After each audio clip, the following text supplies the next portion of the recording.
தொடர்ந்து நம்ம கவர்மெண்ட் உடைய ஸ்கீம்ஸ் எல்லாம் வந்து அப்டேட்டா பாத்துட்டு இருக்கோம். அதுல வந்து பாத்தீங்கன்னா பேருந்துகள்ல வந்து இருக்கக்கூடிய சில முக்கியமான சேஞ்சஸ் நம்ம தெரிஞ்சுக்கணும். ஏன்னா எல்லாருமே அதிகமாக வந்து பாத்தீங்கன்னா பப்ளிக் டிரான்ஸ்போர்ட் தான் நம்ம எடுத்துட்டு இருக்கோம். அதுவும் வந்து எல்லாரும் வந்து பாத்தீங்கன்னா பஸ் உடைய தேவையோட தான் இருப்பாங்க. வேலைக்கு போறவங்க, படிக்கிறவங்க, வெளியே போறவங்க, இவங்க எல்லாருக்குமே வந்து பாத்தீங்கன்னா பப்ளிக் டிரான்ஸ்போர்ட் தான் பெஸ்ட்.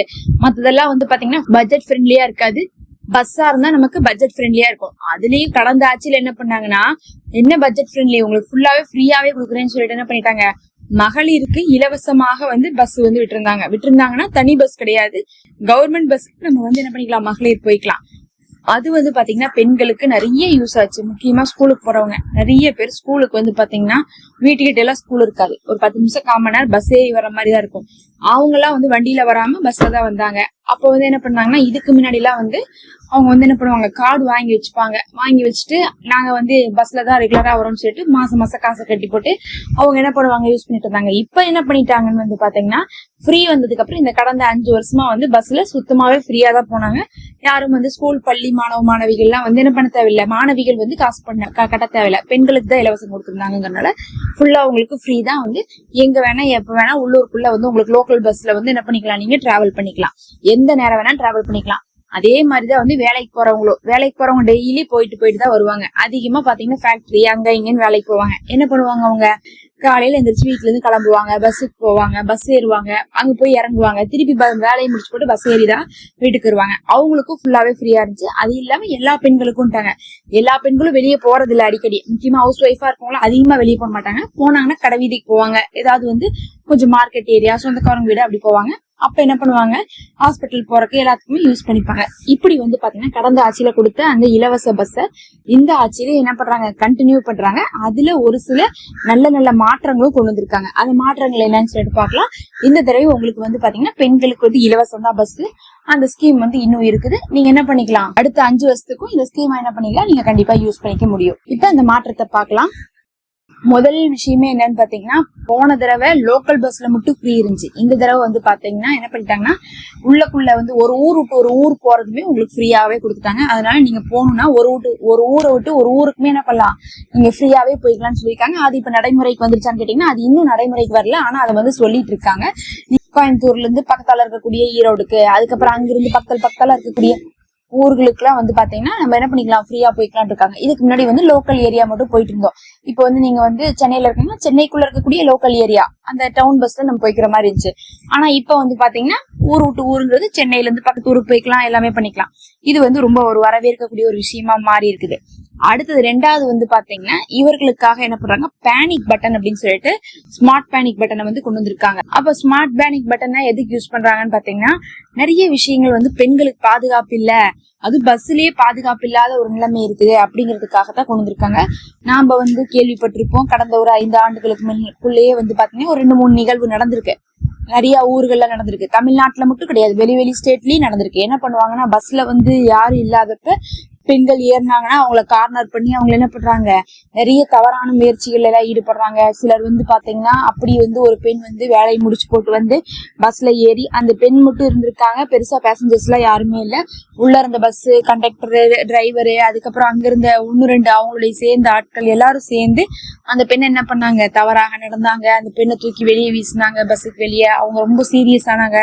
அந்த மாதிரியான நிகழ்வு எல்லாம் நடந்துட்டு இருந்துச்சு. அப்ப பெண்களுக்கு பஸ்ல வந்து பாதுகாப்புங்கிறது குறைவா இருக்குங்கிறதுனால அதுக்காக என்ன பண்ணிருக்காங்க, இந்த ஒரு திட்டத்தை வந்து கொண்டு வந்திருக்காங்க. அதை வந்து பாத்தீங்கன்னா ஸ்மார்ட் பேனிக் பட்டன் நம்ம கிளிக் பண்ணா என்ன ஆகும்னா, இப்ப ட்ரெயின்ல வந்து நம்ம என்ன பண்ணுவோம், அந்த ரோப் பிடிச்சிருந்தோம்னா ட்ரெயின் நின்றோம்ல. இந்த பேனிக் பட்டனை கிளிக் பண்ணா உடனே வந்து அவங்க மேல் இடத்துக்கு தகவல் போகும். உடனே அவங்க வந்து ட்ராக் பண்ணுவாங்க, இந்த பஸ் எங்க போகுது, யார் இருக்கா, என்ன பிரச்சனை, எல்லாமே பார்த்து நடவடிக்கை எடுப்பாங்க. அதனால ஸ்மார்ட் பேனிக் பட்டன் அப்படிங்கிறது வந்து பாத்தீங்கன்னா உங்களுக்கு ஒரு பெரிய பாதுகாப்பு கருதி வந்து கொடுக்கக்கூடிய ஒரு விஷயமாக இருக்கு. அதையும் வந்து பெண்களுக்காக என்ன பண்ணிருக்காங்க, அறிமுகப்படுத்தி இருக்காங்க. அது வந்து அப்படி கொஞ்சம் கொஞ்சமா வந்து என்ன பண்ணுவாங்க, சாத்தியமாக்கிடுவாங்க.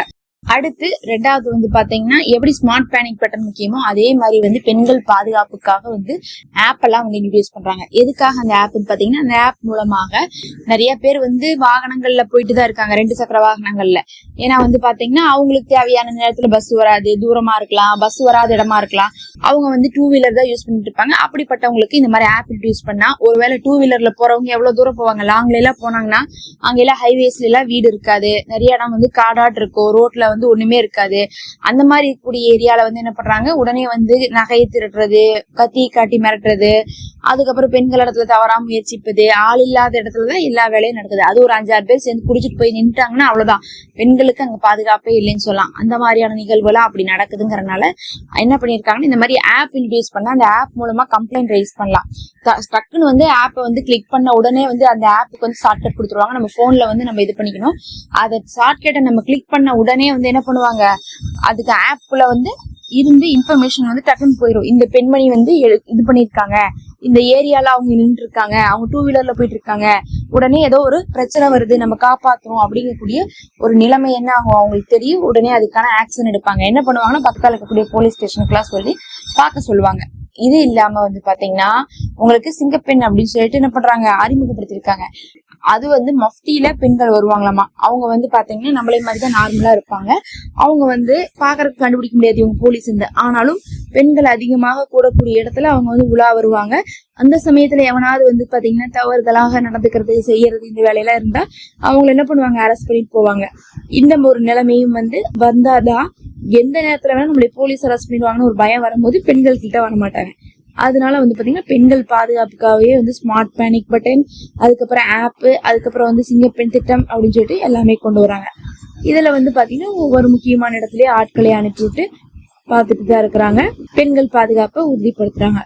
கடைசியா வந்து பாத்தீங்கன்னா இந்த திட்டங்கள் மட்டும் கிடையாது, இன்னும் நிறைய விஷயங்கள் வந்து பாத்தீங்கன்னா இன்ட்ரோடியூஸ் பண்ணிட்டு தான் இருக்கிறாங்க. வேலை இல்லாத பட்டதாரிகளுக்கு 4000 ரூபாய், படிக்கக்கூடிய மாணவ மாணவிகளுக்கு மாசம் 1000 ரூபாய், ஸ்கூல் படிப்பை நீங்க வந்து விட்டுறக்கூடாது, கண்டினியூ பண்ணணும் அப்படிங்கிறதுக்காகவும், ஸ்கூல் படிப்பாவது நீங்க முடிக்கணும் அப்படிங்கிறதுக்காகவும் மாதத்துக்கு 1000 ரூபாய் கொடுத்துட்டு இருந்தது அப்படியே அடுத்த ஸ்கீமாக வந்து ஒரு வருஷத்துக்கு 15000 ரூபாய் கொடுக்க போறாங்க. இந்த மாதிரி நிறைய ஸ்கீம், நிறைய ஆஃபர் வந்து இவங்க வந்து அறிவிச்சிருக்காங்க, செயல்படுத்தி கொண்டிருக்காங்க. இன்னைக்கு வந்து பாத்தீங்கன்னா நம்ம சொன்ன மாதிரி வேலை இல்லாத பெண்களுக்கான விஷயத்துக்கு முயற்சிகள் எடுத்துட்டு இருக்காங்க. ஒவ்வொன்னா எடுத்து என்ன பண்ண போறாங்க, அவங்க நடத்தி தர போறதாக சொல்லியிருக்காங்க. என்னென்ன ஸ்கீம்ஸ் வருது, யார் யார் எதுக்கு எலிஜிபிள், என்ன பண்ணணும், எப்ப வந்து எல்லாம் வந்து முடிக்கணும். ஏன்னா வந்து ஒரு நாள் தவறி போனா கூட உங்களுக்கு அது என்ன பண்ணாது, கிடைக்காது. அதனால அத்தனை அப்டேட்டையும் நம்ம கரெக்டா போட்டுதான் இருப்போம். மறக்காம சப்ஸ்கிரைப் பண்ணிக்கோங்க. உங்களுக்கு கண்டிப்பா அப்டேட் தேவைப்பட்ட அப்டேட் அப்படின்னு சொல்லிட்டு கமெண்ட் பாக்ஸ்ல போடுங்க.